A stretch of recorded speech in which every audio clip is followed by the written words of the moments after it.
Hello and good evening. Today, I, Advocate Nitin Lalwani, on behalf of Nation Next, invite you all to a panel discussion.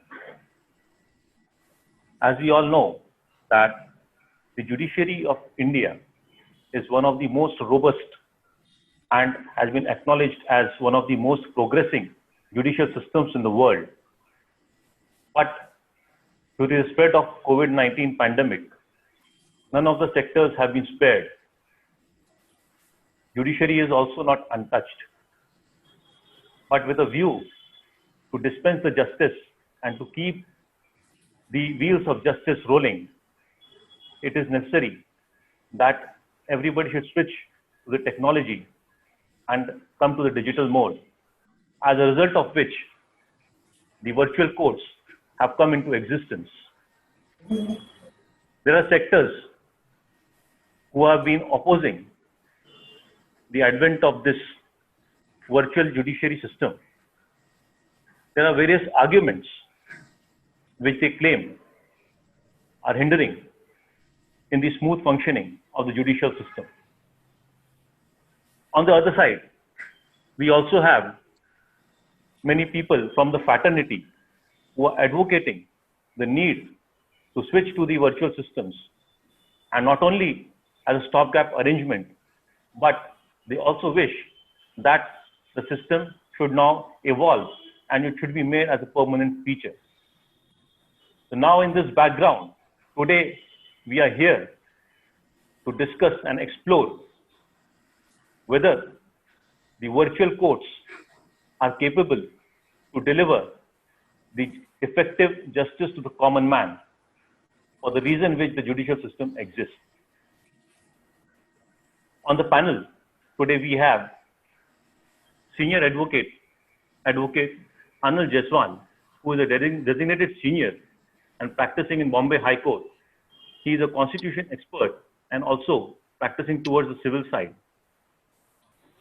We also have Advocate Anil Mardikar, who is a senior designated advocate and a renowned criminal lawyer and most sought after lawyer of the Bombay High Court. We also have with us a renowned lawyer, Advocate Shyam Devani, who has been known for his positive approach and who has been always advising and taking up the public issues. We also have the privilege to have on a panel Advocate Ketki Joshi, who has seen the private litigation and now has been representing the government for a long time. She has been known for her fierce arguments in the court. We also have with us a budding lawyer, Advocate Rahul Krishnani, who is practicing in the lower court as well as the high court in Bombay. We also have with us Mr. Ashwin Shah, who is the director of Mr. Shahnanji Nakshi, a renowned businessman and a leading rice exporter from the region. Sir, I welcome you all on the panel discussion. Thank you. So in the given background, I would first would like to come to Advocate Anil Jaiswal. Sir, why is it that some bar councils are opposing this move of virtual courts? And it has been argued that the major concern relating to the virtual courts is that it is against the basic principle of transparency. Within it is like this, that when anything new comes which is against the established order, there is always a bias against it. The established persons don't want to change with the going on times. Let me just give you an example. When the motor car was invented, it was running at the speed of which a horse carriage was running, or even slower. People did not take it. They said, if we want to go anywhere, we'll take our horse carriage. Why do we require this? It required the car to innovate itself and become much faster than a horse carriage. And today we see the difference. This is the difference which technology will make. And we are at the stage of the motor car where the motor car was at its inception. We will have to innovate the infrastructure so that it becomes available to everybody and is of a quality where we can really work on it effectively. Today, we don't have that infrastructure, and therefore, many of the persons who are opposing it are also opposing it because you are not able to effectively argue your matters, and therefore, there is sometimes a miscarriage of justice, or sometimes you are not able to just get across and the matter gets adjourned. So this is the position. But I am sure that if steps are taken in this direction and we go on to make a really good infrastructure, although I feel the virtual courts will not totally replace the physical courts, but it will supplement it to a great extent and can be a good method for us to even do away with a lot of pending cases. I'll now switch to Advocate Anil Mardikar. Sir, what are your views upon this switch from physical courts to the virtual courts? See, we are now compelled because of this COVID to adopt to this virtual court. We are not yet accustomed to it. We are not prepared for it. Secondly, the litigation which is in the Western world, where the litigation is less, the counsels are less, and that the virtual court there can be successful. In order to have the virtual court to succeed in our area, as Anand pointed out, we have to work hard to get it a foolproof system. Unless and until we have foolproof system, it can only be used as a stopgap arrangement or in exceptional cases. Because in our area, the participation of litigants is also a factor which we cannot lose sight of. And therefore, I think it's long way to go for virtual court to take place of physical courts. Right, sir. I'll switch back to Anand sir. Anand sir, why is this concern being raised that the virtual courts are against the principle of transparency? See, when a physical court is there, everybody is entitled to walk into the court and listen to the arguments. It is not necessary that you should be having a case. It is not necessary that the lawyer or the litigant or even a common citizen should have some work in the court for him to attend court and listen to anything. But there is obviously a limitation so far as virtual courts are concerned. And as they say that justice should not only be done, but should be seen to be done. So therefore, at the moment, a common litigant or a common person, it's not possible for him to hear the arguments which are going on in the courts. So therefore, the apprehensions are there. But as I said earlier, that this is, or as Anil said, this is a stopgap arrangement at the moment. If we have a good infrastructure which will make it foolproof, you can have the link open to everybody and anybody who wants to attend the court and listen to arguments. So that will be taken care of, but it's not possible today, not with the infrastructure we have today. Sir, do you think that the present stopgap arrangement which is made, is it meeting all the requirements of an open court? No, at the moment, no, because the link is not available to everybody. The link is made available only to the lawyers who are appearing, simply because the bandwidth is not sufficient to make it available to everybody. So it's not open to everybody. But then, as you said, this is a stopgap arrangement, which we have no choice. It's either this or no courts. Because of this present situation, we can't have physical courts where the threat of the COVID is so much that if there is somebody in the court who gets infected, the whole building will have to be sanitized and will have to be closed down. So this is a stopgap arrangement which is necessary to meet at least the urgent cases which are there. So this is a stopgate arrangement. It can't be a permanent feature till the infrastructure is completely improved. I'll come to Advocate Anil Mardikar again. Sir, as we have heard now, Advocate Anand Jaiswal, sir. Sir, but what I want to say is that the open court is not an end in itself, but a medium of fair adjudication. So, if we are able to achieve the fair adjudication, whether this system should continue further or not. As I said, it will not meet the our requirement. What is happening is you file precipi, only urgent matters are listed. What about those which are pending? What about those cases which according to us may be urgent but not according to the court? Now those types of cases are piling up. Now therefore this virtual court is not sufficient to reduce that gap. That pending cases are going to pile up and only urgent matters are being taken up. Therefore, it's becoming difficult for lawyers to even answer their clients that when their turn would come.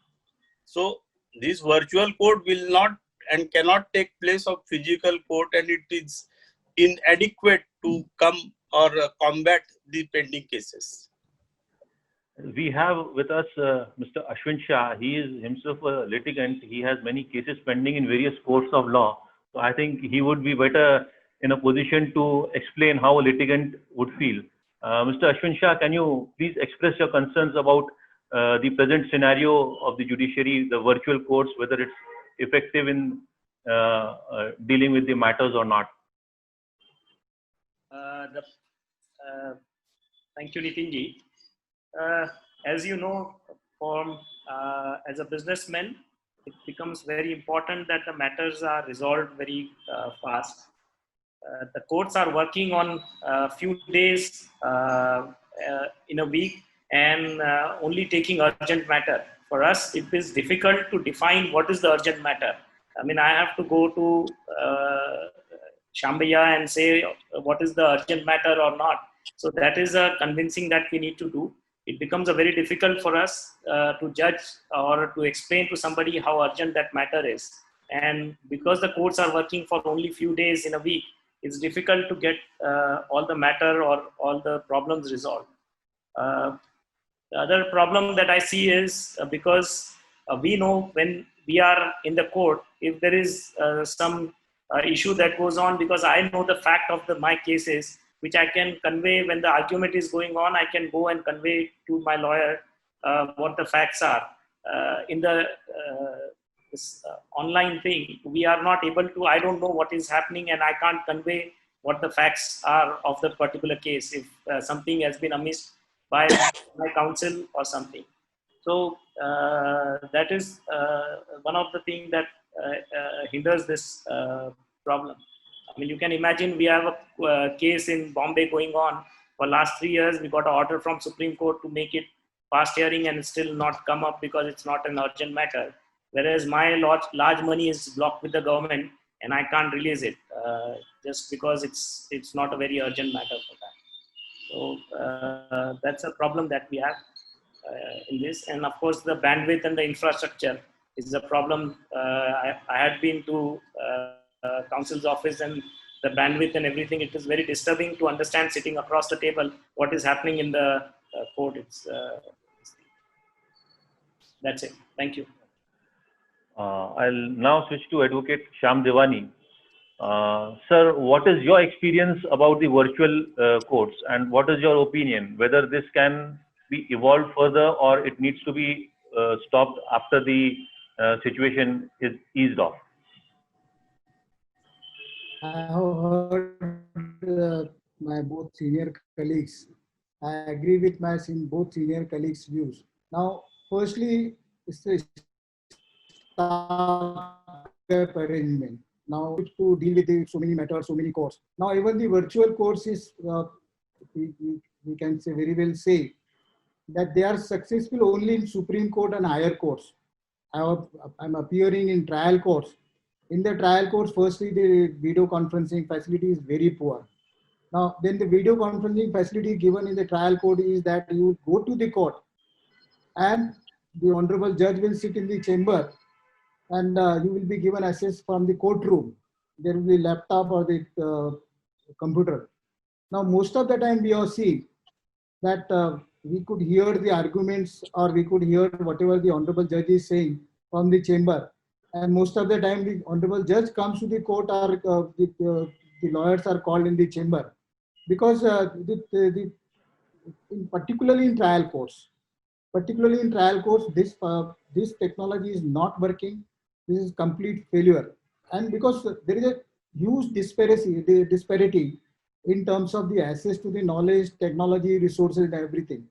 Now, there will be absolutely, we can very well say that more than 50% of the lawyers, even the senior lawyers and the honorable judges, technologically they are too weak. They even if they are purchasing smartphones, they will know only how to make the call and receive the call. So therefore, when it comes to the technology, because we have seen there are many cases, even the Honorable Supreme Court has taken note of it, various Honorable High Courts have taken note of it, that when the matter is going on, when the hearing is going on, the judges, the lawyers are seen it sitting in the not a proper uniform and or the other noise is going on. So therefore, virtual courts, as is said by Mr. Madikar, like, because this is not corporate meetings, but corporate meetings can be there by virtually. Now, it's a stopgap arrangement because of this situation.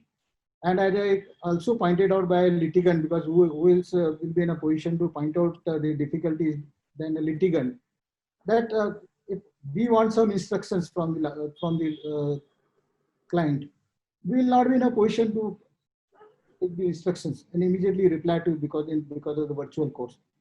And like if we have the opponents like our senior colleagues or the additional GP who can come up with the new arguments every time. So in the virtual courts, if you want to cite additional judgments, because in the virtual courts we are required to submit the pleadings, judgments, and everything before in advance, so that the printouts are provided to the honorable judges. Now, this is not possible because if we'll have to deal with the arguments of the other side, then if we want to cite something new, that we cannot do.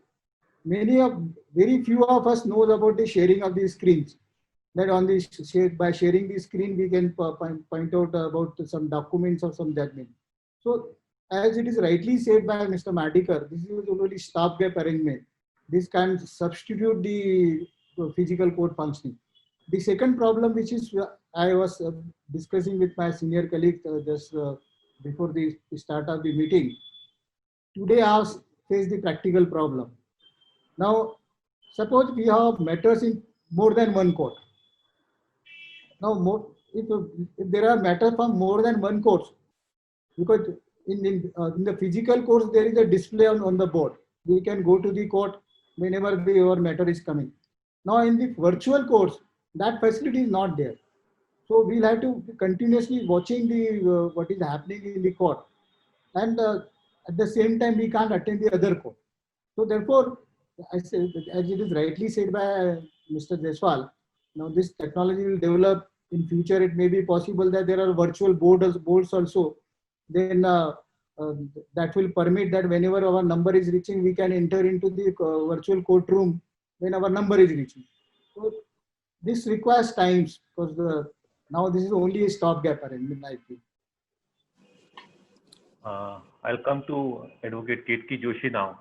She has been representing one of the most leading litigant, that is the government presently. Ma'am, what difficulties do you face as a counsel in the court while representing the government in this virtual mode?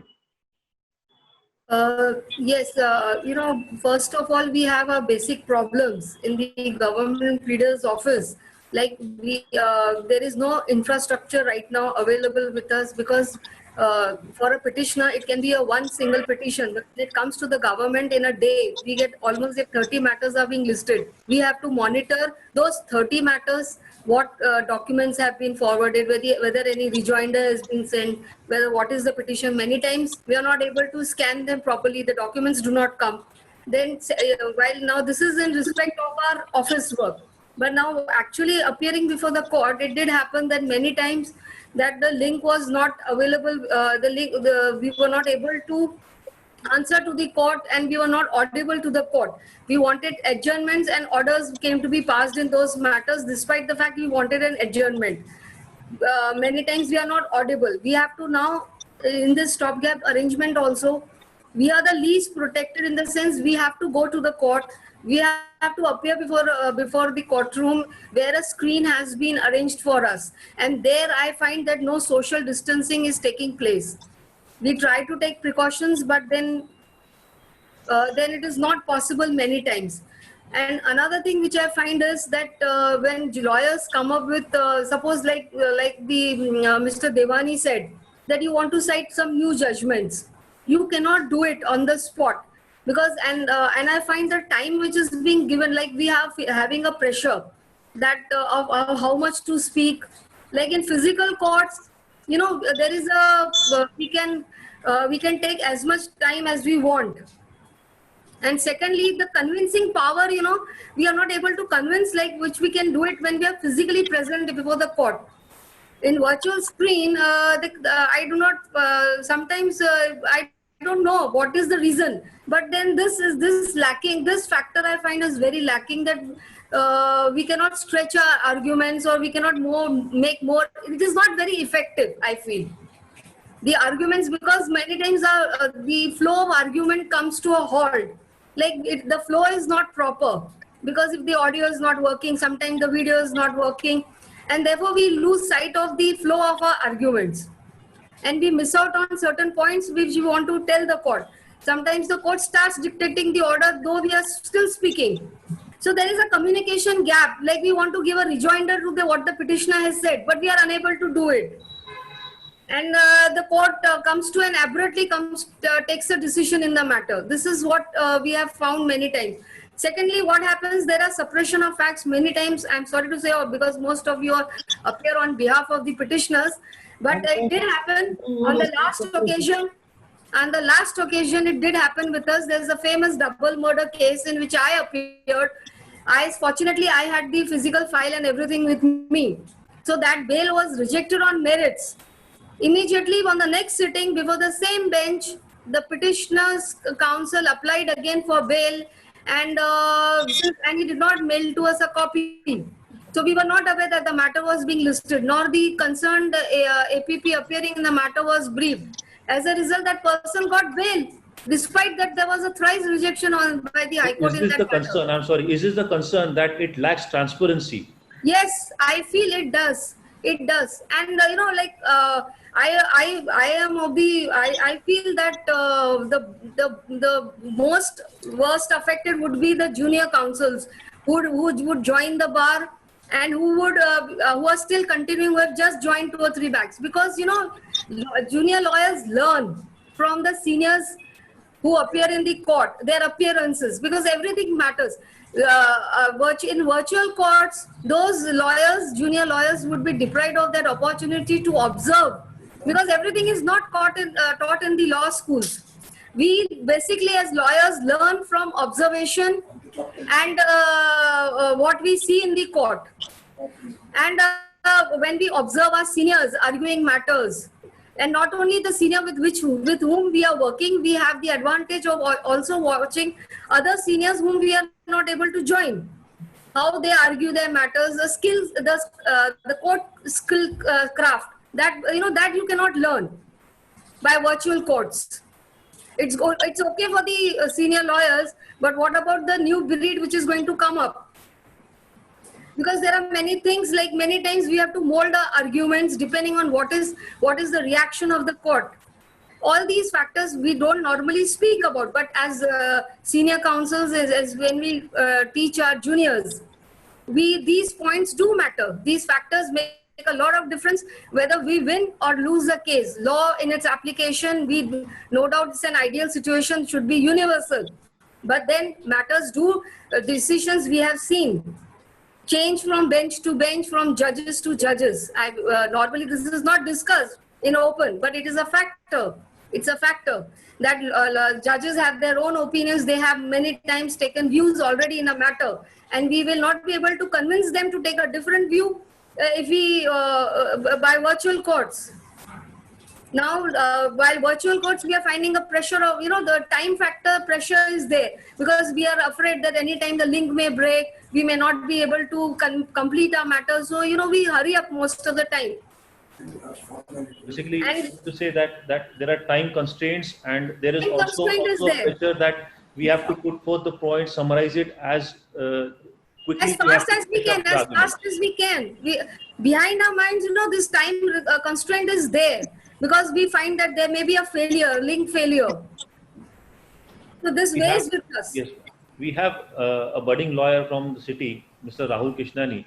Rahul Krishnani, can you please tell us what are the difficulties being faced by you in this virtual courts? You need junior lawyers. Yes. Now the dynamics of courtroom have completely changed for we junior lawyers, especially. Like just Mrs. Joshi said, that one of the important source of learning for we junior lawyer is from observing of what our seniors do in courtrooms. We keep running from one courtroom to another, and we see what they are doing, the way they make submissions, the way they make the arguments, citing judgments, etc. There are many things which we observe and then learn. We as junior are being deprived of this important learning process and improving our advocacy skills by this virtual courts, because meetings are now taking place in privately. And as Jaiswal sir also said, that the links are not being shared, and therefore the important learning process is being deprived of us. Another important thing is, suppose a litigant engages a lawyer and the lawyer chooses to file a e-petition, and the respondent on the other hand chooses a lawyer who is not well equipped with all the mechanical and technical things. In that case, the litigant will be deprived of the privilege of choosing that particular lawyer. This is very important, especially in the case of we juniors. Most of the juniors who just start their practice in this law field, they do not have all the infrastructure, they do not have office, they don't have computers, internet connections many a times, particularly in the rural areas. So we cannot expect all of them to come forward and develop their advocacy skills in this current scenario, or if the virtual courts continue for a long time. Another important thing is, like, arguing in a courtroom has an element of theatrics and public speaking. Like, we juniors lawyers sometimes gain sympathy from the court when on the other side we have senior counsels. So these sometimes help us in getting favorable orders, although it cannot supersede the merits of the case, but it helps us sometimes. So I feel this sympathy of the court we lose somewhere in the glitches of technical machines. Jaiswal sir, I would like to come again to you. I just wanted to know, it is also being argued that although there are some hindrances in the virtual courts functioning smoothly, but how far it is true that these virtual courts, they basically are more economical so far as if we see it from the litigant's point of view? Sorry, Nitin, yeah. Not audible. Last part of your question, can you please repeat it? Nitin, please come again. Am I audible, sir? Yeah, now you are, yes. Yes. Sir, it is also being said that so far as litigants are concerned, the virtual courts, so far as economic aspect of the matter is concerned, it's more economical for the litigant. See, Nitin, there are 2-3 things which I'd like to say on this aspect, as well as the aspects which were spoken of earlier. Yes, it may become economical to some extent, because it may mean that you don't have to travel. Shyam doesn't have to go down to Bombay to do his Bombay cases. He can do it from the comfort of his house and save on the money, which hopefully he passes on to his clients, so that he will, gain from that. Mr. Shah, please note that. Then I would also like to say is that what we are really seeing is a stopgap arrangement. We must also keep in mind that this is an extraordinary situation. How long this will continue? We do not know if they say there could be a recurrence even afterwards. So we do not know, really speaking, how long this will continue, and whether there would be some other virus or something else which would be there after this.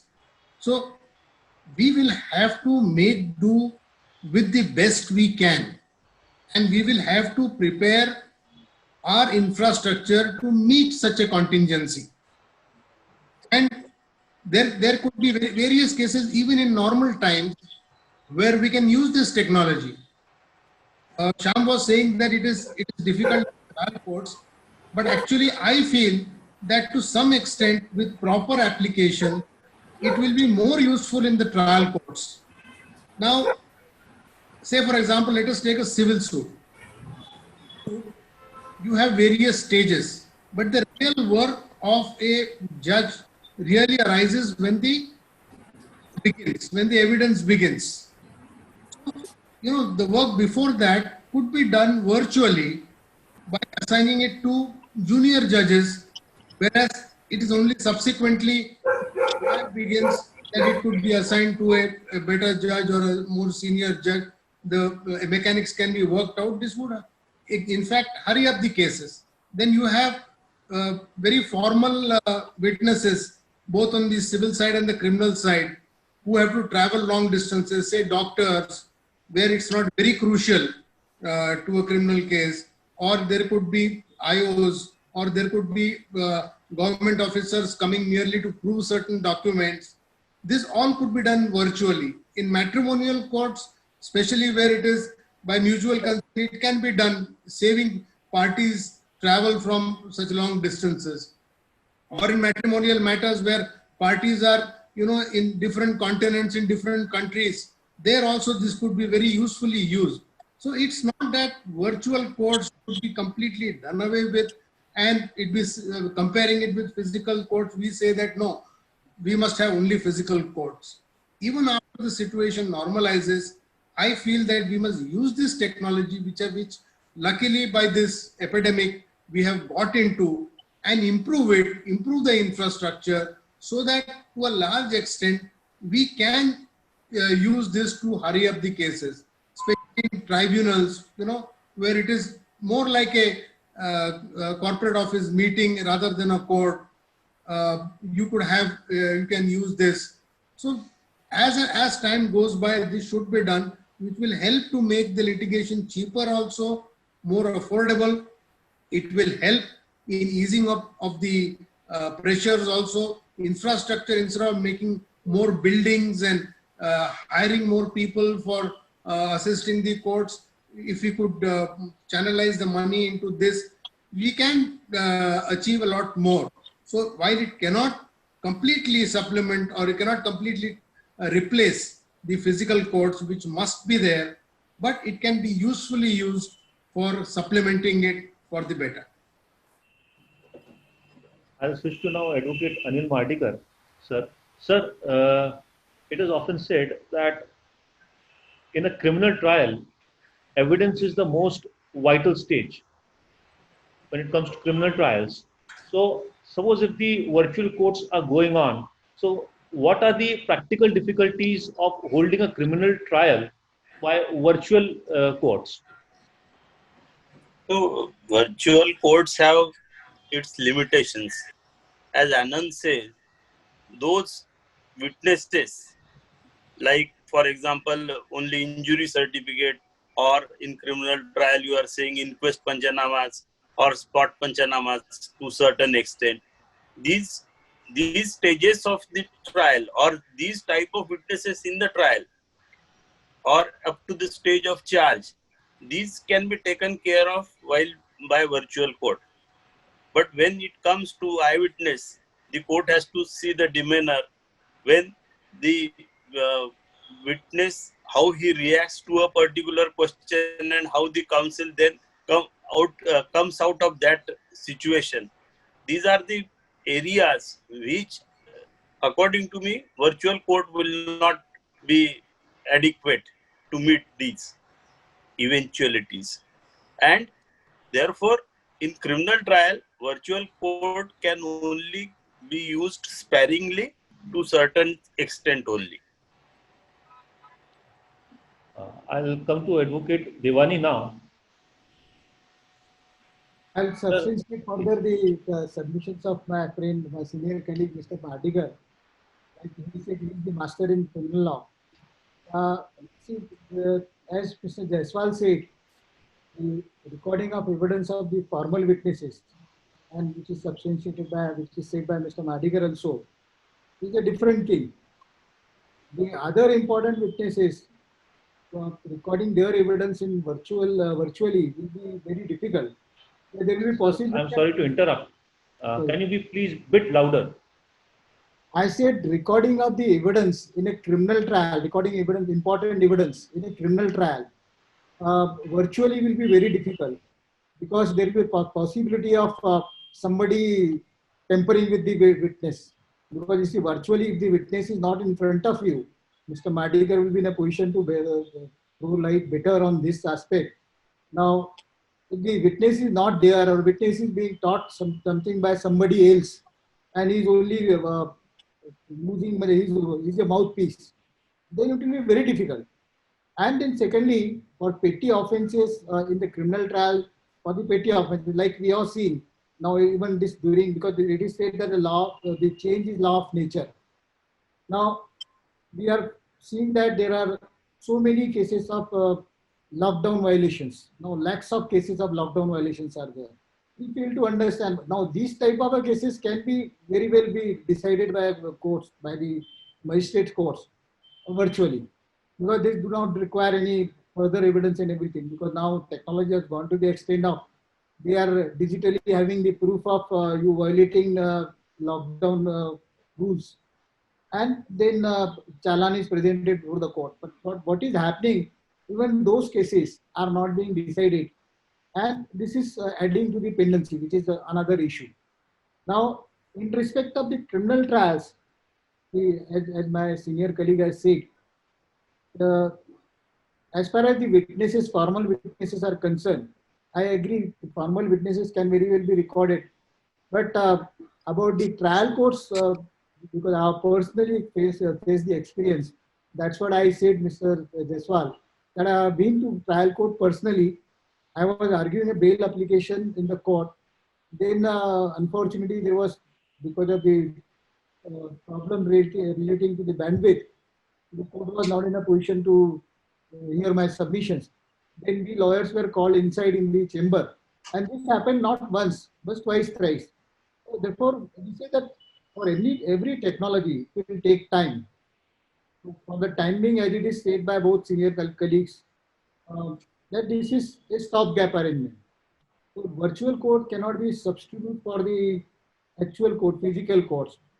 It can be for higher courts, because in High Court and Supreme Court, particularly in Supreme Court, we have seen that the many matters are being decided. We have numbers which are data which is available on the Supreme Court website, that from March till now, thousands of matters are decided by Honorable Supreme Court. And the Supreme Court has also said that for the higher courts, this is possible also, that the parties can file written submissions and then make submissions virtual. But trial court, it is very difficult for the timing at least. Sir, if this mechanism... Nitin, 1 minute. Yes. Just I think long before the epidemic, I think Shyam was assisting Mr. V.R. Manohar for virtually cross-examining Andrew Simons in the Harbhajan Singh case, which they did manage successfully. That was way before that, and I believe he was a very crucial witness, the complainant, and they succeeded in the matter. Just a matter of information. I said about the general practitioner, I said about I'm not saying anything. I am just giving it as a matter of information, Shah. Many of the junior lawyers would not be aware of this fact. But in other cases also. But I said, we know about technology because all of our colleagues who are sitting here, they are not, they know about technology. But we have many colleagues, as I said, they can only operate call कैसे लगाते और call कैसे बंद करते. That's what they know about the mobiles. So You therefore, can include me in that category. no, sir. We have seen you appearing in many matters nowadays. Sir, to elaborate further, now we are at a nascent stage so far as virtual courts are concerned. But don't you think when the process it evolves, it develops further, it would not only be beneficial for the litigants so far as cost is concerned, and secondly, also it would also save time of the lawyers. Like you, instead of shuttling from Mumbai to Nagpur every week, it would be convenient for you to station at a place and argue the matters. Yes, Mr. Anand Deswal has already said, and he has in fact hinted to Mr. Shah, which probably, and I hope so, he has not taken note of it. So that will, the travel cost will be, of course, it will be cut down. But at the same time, as it is expressed, the apprehension is expressed by Bar Council, to a certain extent, there is some substance in that, that this will lead to monopoly of few of lawyers. Now, suppose, for an example, I am saying ABCD Senior Counsel from Delhi is very good for particular type of matters. If he is available virtually, if he can be made available virtually, he will appear in all high courts, he will appear in Supreme Court, he will appear in trial courts. That may result into loss of opportunity for the other lawyers like Krishnani, who is a budding lawyer. So now we will be somehow preventing him from becoming senior lawyers like Mr. Mardikar and Mr. Jaiswal. I really don't agree with this. I don't agree with this for the simple reason that even if a senior lawyer can appear in number of cases in different places in the country, there is still a limit to which he can appear. And the junior lawyers come up because of the non-availability of the senior lawyers. So now if a particular senior lawyer has got 6 matters, or say in the Supreme Court, he can do about 6 or 7 matters in the Supreme Court, he'll be able to spread it around the country, that's all. He will not be able to appear for more matters. His time is still the same. By virtual courts, he does not get additional cases. So therefore, I don't think, in fact, I think that will give more opportunity. If he is appearing in a High Court and not in the Supreme Court, then Mr. Rahul Krishnani sitting in Nagpur can appear in the Supreme Court in that matter and definitely do it. So I don't think that apprehension is at all justified. Anand, Yes. there is one aspect. Lawyers have been even deprived of mentioning also. No, just taking the thread from Anand's argument, the number of cases which are listed are less, and therefore the senior counsels can do more matters than normal physical court if it works. You are talking, Anil, at the present situation. Where yes, present situation. No, but I am talking generally thereafter. That if bandwidth is increased, courts are functioning virtually on a much larger scale, that's how it will be. And I don't think so that it will become... Yes, Sir, we should hear government point of view. No, I don't think so that it would be any virtual courts will be economical anywhere. Lawyers are going to charge the way they keep charging. There's not going to be much difference in that. In fact, the cost of maintaining this infrastructure would come on a higher side, I believe. So far as cost is This concerned and digital other merits are infrastructure may concerned, come up on a higher side. I would like to take a litigant's view. Mr. Shah. Mr. Shah, can you hear me? Mr. Shah, please don't deduct my... Mr. Shah, please, can you hear me? Please unmute. Mr. Shah, please unmute yourself. Yeah, I've done that. Sorry. Yes, sir. So don't you think that it would be better if the virtual courts become a reality even after the pandemic? Because you would be able to catch hold of a lawyer sitting in Nagpur. He can argue a matter at Hyderabad. Yeah. And it would be more cost effective. Yes, if it was a normal code, as Anand sir was saying, if it was a normal code with normal infrastructure, my case in Bombay, Shambhaya will be here sitting, and I'll be sitting in front of him and seeing what is happening there. Or in Hyderabad, we can look into it and manage the cases from here. It would certainly help the litigant in that way when it's done online with the proper infrastructure, of course. And we can. I must say one thing. Now, Mr. Anand Jaiswal has so much of a convincing power. Now, Mr. Shah was totally against the virtual courts in the beginning. Now, because of his argument, now he's convinced now. Economics plays a role. Cost will reduce. This is After seeing that cost is being reduced, he has switched the sides. So that would be only the traveling cost. That will be the traveling cost. But what about the other costs, which is still there with the litigation involved in a I don't think so that would reduce. Ma'am, there is other way around also.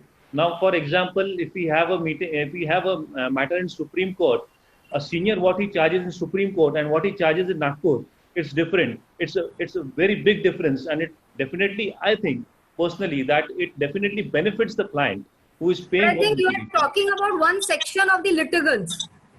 But most of the general litigation which we see throughout the country, I don't think so there would come any reduction. We are talking of particular, how much it would be 20% of that litigation where people are required to go to Supreme Court and lawyers are taken from Nagpur or elsewhere to Supreme Court, or even you're engaged a Supreme Court lawyer. But rest of the litigation, let us talk about trial court litigation, high court litigation. There, I don't think so there would be any difference in the cost. I believe in this 20% would be a huge cost, and Mr. Shah would agree with me. No, I'm not against virtual. I would, in fact, I would. No, Nitin, I have another point of view. It's not only the litigation cost which is there, which would help the litigant. He would be able to engage a lawyer whom he has confidence in, whom he is a tried and trusted lawyer, to argue wherever he wants. Okay, he will not have to go to the Supreme Court and choose from a battery of lawyers. Yes. And he has to rely upon what other lawyers tell him how this lawyer is. Therefore, that's a big mental support to the litigant, that it's my lawyer whom I know, who knows the case, who would be arguing my case. Or somebody from the who has managed this case in the trial court can come even argue a matter in the high court. And additionally, I'll suggest, like we are saying, Mr. Salve is now most of the time is in London. He is not available for the Indian litigants. Now, because of this virtual courts, he is available. Now, in many of the matters, he is appearing in Supreme Court. Like we are seeing in many of the matters, the senior lawyers from Delhi are appearing in matters even at Nagpur and Bombay. So that is there. But till the time we say that this infrastructure problems are taken care of, and because this is now the initial stage, so these problems will be there. And therefore, as far as the High Court and Supreme Courts are concerned, the virtual courts are really helpful. But in trial courts, I have my own doubts. So in this discussion, what I have come to, what I see is that we all somehow favor that yes, virtual courts can be looked into, can be evolved, can be developed, but at present we are facing practical difficulties. I believe personally that these difficulties are because it's a knee-jerk shift from the physical court to the virtual courts. We were not ready for this. Had it been a case that a transition had been in more systematic manner, it would be more beneficial for the litigants as well as for the lawyers. For the litigants, it might save some cost, and for the lawyers, it might save a lot of time. Now, if we say that, if we agree to it, then the next question is whose responsibility it is to see that these virtual courts come into a reality in a much developed and evolved form. Anand, can you please? Yes. Basic responsibility will be jointly that of the state and the Supreme Court. The Supreme Court will have to oversee it, and the state will have to provide the wherewithal to ensure that this infrastructure is developed in the manner which is sufficient for dealing with the circumstances. I believe they have already done it to a large extent in the Supreme Court. Therefore, I believe most of the benches of the Supreme Court are now sitting virtually. But that is not the case so far as high courts are concerned or the trial courts are concerned, where the infrastructure is still very, very poor and it's difficult to manage with it. So it has to be the state which has to provide it, because that is the responsibility of the state. There is also a project which is going on under the Supreme Court committee, which is being implemented at Nasik, where they are putting up a pilot project in which in a part of the bar, they are making it cubicles from where there will be an intranet connection. So not an internet, but an intranet connection between the court and the bar association rooms. So where lawyers can sit in their cubicles and they can argue the case. And if this succeeds, then they will probably have similar arrangements all over the country. So that is in the next few days, hopefully that will become operational, and let us see how that goes. If that goes well, maybe to some extent, at least for this period, we'll have better facilities. Ajay Mardikar, sir. Yes. Yes, sir. About this only, or you want something else to be answered? Yes, sir. I was asking you that Yes. since there's a responsibility of the state to ensure, and the Supreme Court of India, but how far it is justified that for implementing the effective working of the court, the judiciary has to depend upon the state, upon the executive, about the budgetary constraints of the courts. Can it really be said that in that manner the judiciary is independent? No. See, judiciary independence of judiciary and the cost, they don't go hand in hand. Though the judiciary is providing the maximum revenue to the government, but it can't spend its own money for its own development. It has then again call back the state to do this. Now, therefore, independence of judiciary has nothing to do with this. Secondly, financial independence of the judiciary. Yes. Unless and until the judiciary, if it is entitled to spend its own money for its own cause, till that time, it can't be said that they are not dependent upon state. Secondly, as Anand was expressing, if you have a choice, if you give the choice to the judiciary or the lawyers, that well, there is physical court and virtual court also, everybody would jump and have physical court. So unless and until there are guidelines specifying as to which type of cases, which stages of cases would be done by virtual and which would be done by physical, unless and until there is this demarcation, it won't be a successful attempt. Only by saying that we will now shift to virtual court would not be sufficient. When we talk about the dependency on the state, I will also like to hear Advocate Joshi on that. What is the state of affairs so far as the state is concerned? See, the state is under an obligation to provide for courts and the infrastructure related thereto. It cannot shy away with this obligation.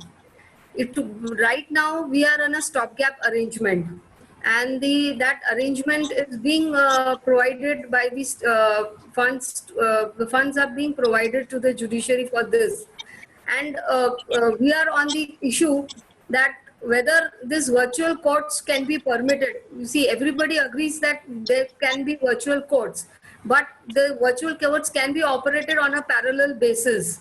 There is no doubt about it. But then for that, just like Mardikar sir said, that we have to have a clear-cut demarcation of the cases and the stages for which virtual courts can be permitted. We can have separate courts, like we can have on a regular basis, on a parallel regular basis, virtual courts providing for taking up of those cases, where like as spelled out by my senior Mr. Jaiswal, in matrimonial matters, formal witnesses and all that. And the state, since we are to have a judiciary, a proper, which has a proper infrastructure, it is the obligation of the state. It would provide one. Funds, they cannot have that. They cannot have excuses that we do not have funds for it. They'll have to arrange for those funds if tomorrow that requirement comes up. Right now, we are in a stopgap arrangement, and I think they have done that. Right. When we are talking about regulations, one thing which I feel, if you agree with me, there is also a need to frame a definition for what is the meaning of urgent, because it is now seen that the resentment in the litigants, that their matter is not being considered as urgent, whereas some of the matters, they are being listed even on the on a Sunday evening, a hearing is being done. So is it not necessary that a definition of hearing urgent matters should be defined? Anand sir, what is your view about it? See, this problem about what is urgent and what a court should hear has been going on from a long time. It's not something new only because of the virtual courts. This has all there have been people who have been telling the Supreme Court that you hear matters of influential people, of politicians, much faster than you hear that of the litigants. I believe just today, such a matter was listed and dismissed by the Supreme Court, imposing a cost on this aspect also. So what is urgent and what is not urgent, obviously is something which is very subjective.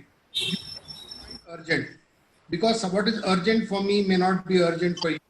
What is urgent to a litigant may not be viewed as urgent by the court. And eventually it will be the court alone which can decide as to what is urgent and what is not urgent. So simply by framing rules or defining urgent, you are not going to change the present situation. You only have to hope that the judges become more sensitive to the problems of the common man, and as a result of which matters should be heard at the earliest. So if that is so, and another thing is that the media also plays a very important part in this. The cases of important people are publicized. So people feel that they have got, a urgent circulation. We do not know what was the actual case. Many other cases are not reported, which they have also heard on that day and disposed of. So this is a game to which there can be no satisfactory ending for everybody. So eventually you have to trust the judges that they choose the cases which are really urgent and hear them. Thank you, sir. So at the end of the discussion, what I think we can sum up with is that at present, it is the need of the hour that virtual courts should be practiced. But we have also come to a conclusion that for some specific matters, the system needs to be developed and virtual courts should continue even after the pandemic. And there has to be a balance between the physical court and the virtual courts. Means we cannot eliminate the physical courts, and virtual courts need to evolve further. They have to develop further, and certain types of matters could be decided effectively by virtual courts. Thank you, sir. Thank you, everybody, for joining me here today, for devoting your time. Thank you to all of you. Thank you once again. Subscribe to Nation Next YouTube channel and press the bell icon to get regular updates from Nation Next. Also like Nation Next Facebook page and follow us on Instagram and Twitter.